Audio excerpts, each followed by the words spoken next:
নমস্কার বন্ধুরা, সীমা রান্নাঘর। আমি আজকে বানাবো ভুট্টার ধোসা। ভুট্টা নিলাম, ভুট্টা ছাড়িয়ে নিলাম, জল দিয়ে ভিজিয়ে দিলাম। চাল নিলাম, চালটা জল দিয়ে ভিজিয়ে দিলাম। মিক্সার জার নিলাম, মিক্সার জারে ভিজিয়ে রাখা ভুট্টাগুলো দিয়ে দিলাম।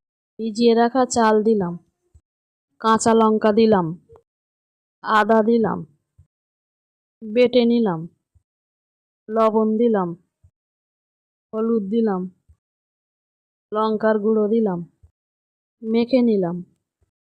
চাটু বসালাম, অল্প করে সর্ষের তেল দিলাম।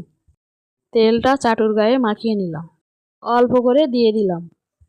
গোল করে চারিদিকে পাতিয়ে দিলাম, ভেজে নিলাম।